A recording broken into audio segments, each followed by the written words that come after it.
Hello everyone and welcome to Film Sandwich. I'm Kid Ron Burgundy, and on today's episode we have the NearStream camera that we're checking out. This is a portable all-in-one live stream camera, and we're going to go ahead and jump right into it. I do have a little bit of housekeeping here. NearStream did send me this camera to review. I do get to keep the camera. They did not give me any money or anything like that, so I don't know if that's really a sponsored video or not, but anyways, let's go ahead and jump into it here. I'm going to use my YOLO Box Ultra here to switch cameras so I can save time in editing. This is the box that it comes in here. It's just a very simple box, and we're going to pull this little sleeve off here and pull off the top and see the camera inside. Put that off to the side. All right, we're going to pull that off here. You get a little user manual, and that has some basic instructions in all kinds of different languages here. It tells you what all the buttons do, what everything does, and if you speak another language other than English, then this is perfect for you because it's got all of the languages. Then in here we have a little quick start guide. You can use this QR code here to download the app for your phone because this is a app-based camera, and you will need an app in order to run all of the things in there. So there's that. There is also a little warranty card here. You fill that stuff out, or there is some stuff online that you can go and fill things out. Now let's go ahead and get to the meat and potatoes of what's inside here. There is a USB-A to USB-C cord, and that is for charging the camera. And then also you will be able to connect the camera to a computer and use it as a webcam. All right, so here we go. I'm going to open this up here, take off the wrapper, put that in the box. We're going to put the box to the side for now. All right, so here it is, the NearStream camera. You can see it has a very minimalist design here. It's just a rectangular kind of situation. If you look on the back, there is a power button right there. There is also a USB-C for plugging in the USB-C cord. There's also an 1/8 inch jack right here, so you can bring in an audio input, an analog audio input. There is a little reset button here, so if you have like a little, clothespin or something skinny that you can put in there, you can reset it to factory defaults. And there's also a micro SD card slot here, which I've already put a card in there, and that is for recording, and also I believe you can put some files on there to bring in. And then if you look on the front here, there is the lens, and then a little indicator light that tells you if you're recording or whatnot. And then on the bottom there is a 1/4-20, so you can mount it to a tripod or any other kind of mounting accessory for 1/4-20. And that's it. That is the live stream camera, and that's what it looks like. So my first reactions here are, this is an interesting little device. Oh, I forgot to tell you, right here on the top, these are the microphones. There is a array of 8 MEMS microphone, MEMS, M-E-M-S microphone array with noise canceling. Now, those basically are kind of like the microphones that are on your Echo devices, your Alexas, your cell phones. They're an array of microphones where some of them are listening to the other ambient sounds and help canceling them out, while other ones are picking up the audio that you want. So that is a very cool thing. I did test out these microphones at different distances, so you can kind of check that out now. I'll play this little video right here. How well the onboard microphones pick up sound. There are 8 microphones that are built into the top of the NearStream camera, so this is what it sounds like about 2 feet away from the camera. Now we are about 6 feet away from the NearStream camera. I'm just using the 8 onboard microphones that are built into the top of it. Just testing to see what the audio quality is here by just using these onboard microphones. Now we are about 10 feet away. I am speaking at the same volume that I spoke on the last 2 tries, the 2 foot, the 6 foot distance. Now we are about 10 feet away. I want to say that they rate the microphone pickup to be about 16 feet away. So this is 10 feet away. So how does that sound being 10 feet away? Now we are testing out the NearStream camera's digital audio input. It has a USB-C on the back.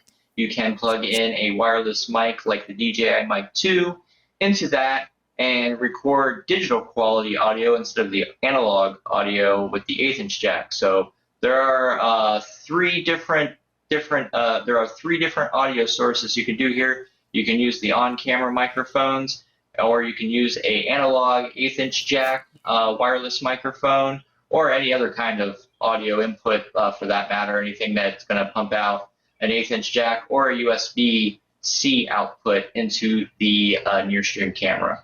I have now plugged in the DJI Mic 2 into the analog 1/8" jack into the back of the NearStream camera just to see how good of a quality that audio sounds.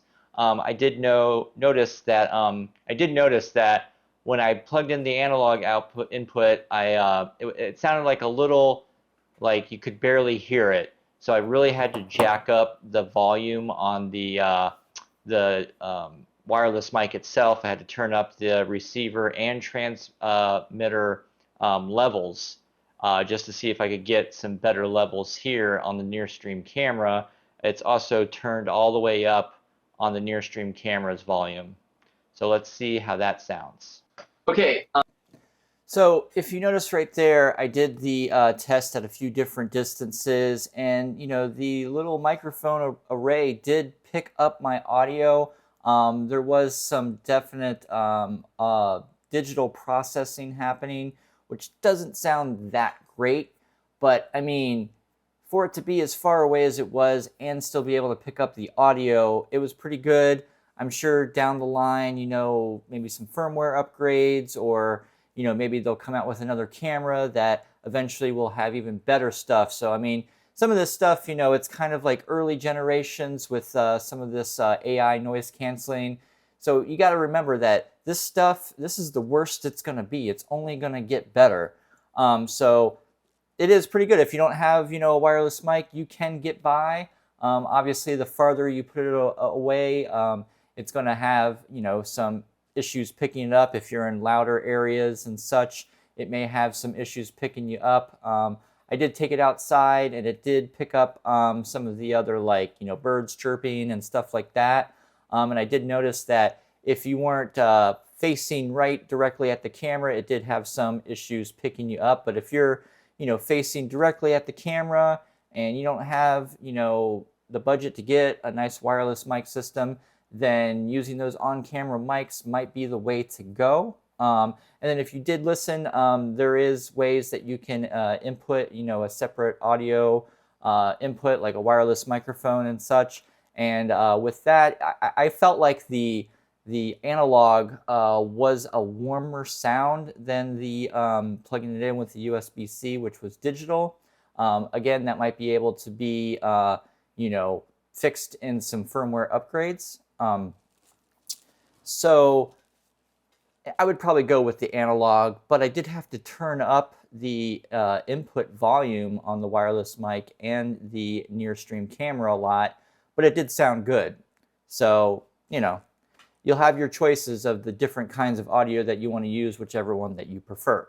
Okay, it has a 64 milliamp battery, which will give you 8 hours of standby time and about 3 hours of actual usage, and it takes about 4 hours for it to charge. So, 3 hours is pretty good. I believe you can charge it with the USB-C while you're using it. So that is an option too if you need to have a longer stream. Obviously, you wouldn't be able to use the digital audio input for that. The lens on here does have an 80-degree field of view. And then since we're talking about the lens, let's go ahead and talk about the zoom feature. It has a 40 times zoom with a 4 times digital zoom. And that is a pretty powerful zoom. I mean, I took it outside and found a American flag off in the distance that I zoomed in to. Let me go ahead and show you this video right here. So if you look at this video here, there's an American flag that I'm zoomed into. And then if you give it a second here, I'll pull out and you'll see how far away I was. If you notice there is a little bit of issue with the autofocus, sometimes holding the focus. So there is actual ways that you can go into manual focus, and I will show that in the app in just a moment. But look at the distance here. I mean, that American flag was pretty far away, and that zoom was pretty good. I mean, that is a far zoom. I personally probably don't need to live stream something that zoomed in, but it's there if you need it. All right, so what is on my next list here?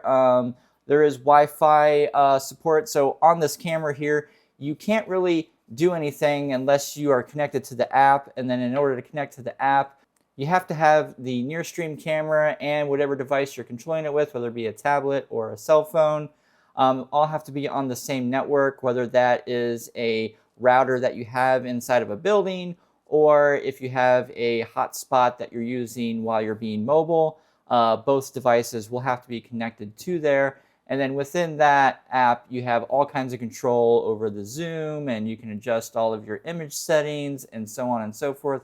There is some HDR video feature there as well. And then within that app, you can adjust your focus, autofocus, any of your image settings, your audio settings.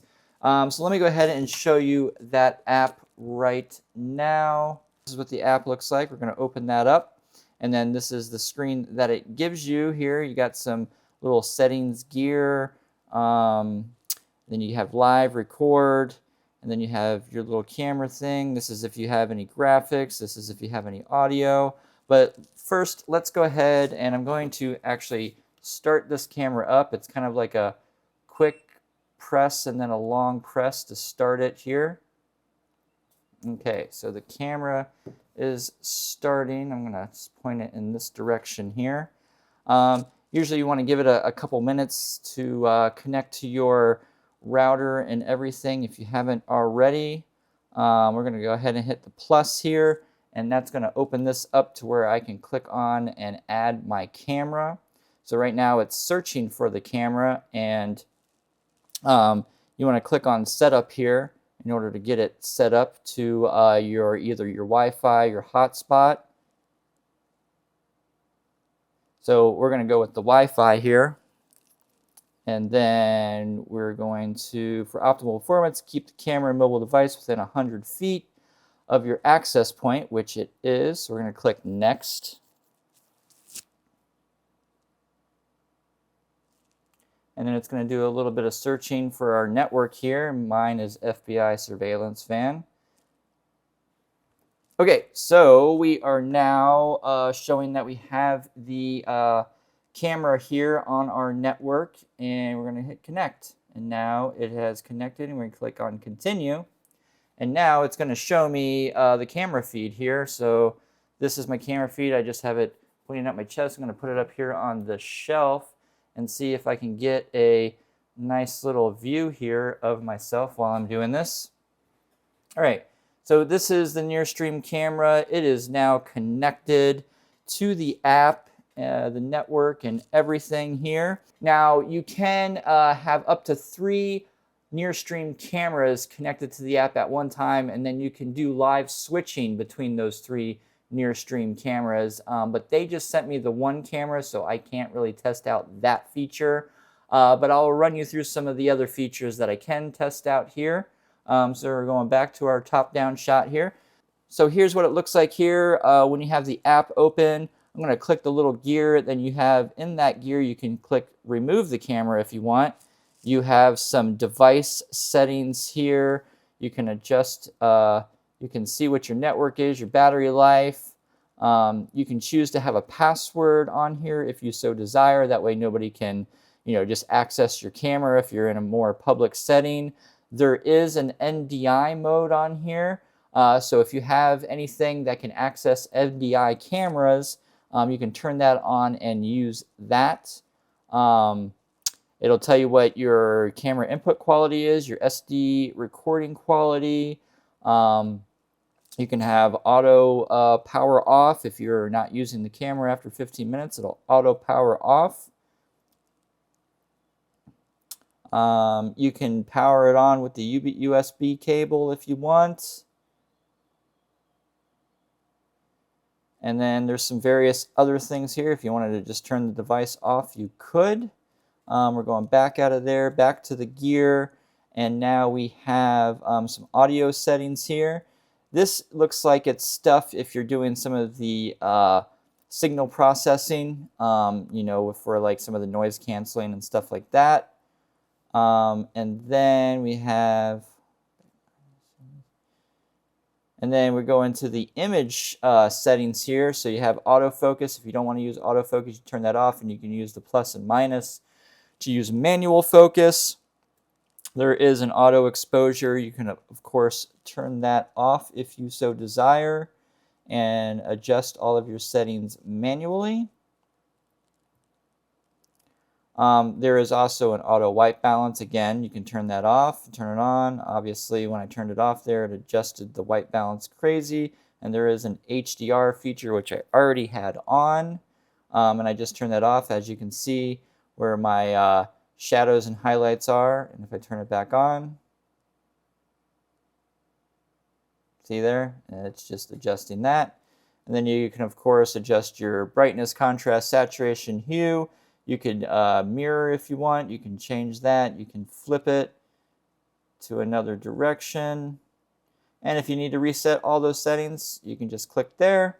Also, there is filters here, kind of like you know, some Instagram filters where you can, you know, choose different looks to have. It looks like it takes a second for it to kick in there once you click it. Yep, there you go. I'm black and white now, but I'll probably just leave it on the linear. All right, and then also there is the zoom. This is how you control the zoom right there. Probably zoomed in a little too close there. All right, so back in the app here, we're out of the adjustment settings here. If you want to engage or disengage the audio, the output audio, that happens right there. If you wanted to add any graphics here, I guess if you had some already preloaded, and then if you want to adjust your actual audio output settings and input settings, this is the camera audio coming in right there, and this is what you're outputting there. If you want to click there to adjust the audio processing. If you had any other microphone inputs, let's say if you had a wireless mic plugged into the camera, it would show up there and you could adjust those settings. You can also mute the track if you want to right there. And then also if you go over here to the little plus sign where we added camera, you would add another camera there if you had some. Back to the plus. So if you want to add in some graphics here, we got some overlay, full screen overlays here, which you can adjust all kinds of different attributes there. Then you have a lower third. You can adjust lower third settings there. So if you have a lower third that you want to add to your production, you can do that. You have an over the shoulder, which I guess it's kind of like a lower third, but it's over your shoulder instead of, you know, down on the bottom. And then there's a corner bug. So this is like a little tiny graphic you can put in the corner. You know, if you wanted to have like your social media like logo or so on and so forth, you can import, you know, your own images. If you want, you can go there and say, oh, let me import this, you know, image that I took of this band playing.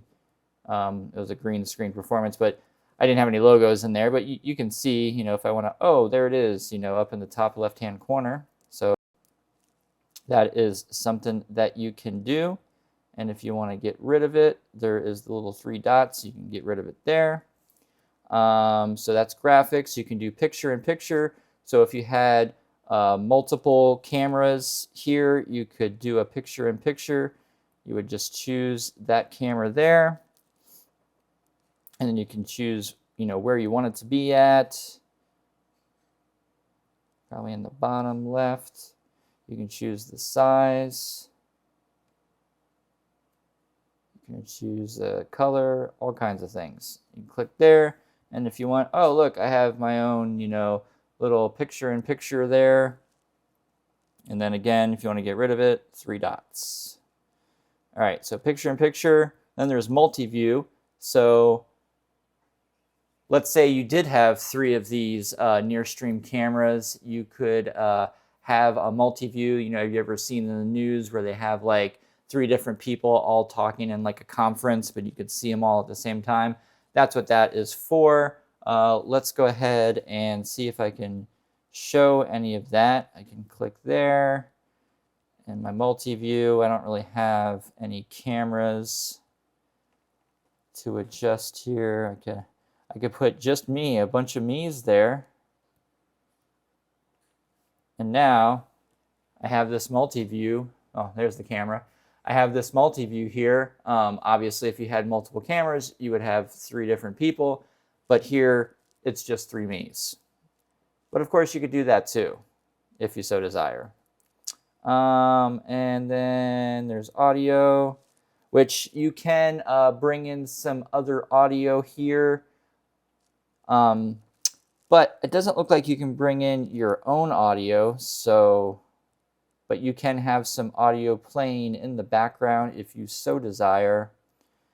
Let's see, what else do we have here? We'll go back here. Here is some of your general settings here. You can add some transitions. You do cuts, fades, slides, edge wipes, box wipes, and you can dip to color. I generally just leave it at cuts. Here you can adjust your camera input. Now this is mainly a 1080p camera, but it does have some of these higher resolutions that it says is experimental, but I haven't been able to try those quite yet. And then you can enable H.265 right here if you so desire, or you can have it H.264. And then we're going to go to video source latency. I like to have mine set to low latency, but you can adjust those probably for different mic inputs. And then there is auto director.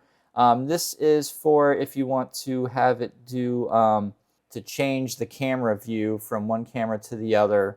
Say you have more than one camera and you wanted to cut to one camera after 3 seconds or 3 minutes or however long, you can have it set up to auto cut to each camera, which is helpful. There is an anti-flicker there, depending on what region you are in. We are in the 60 hertz, and then you have some other, about and support information.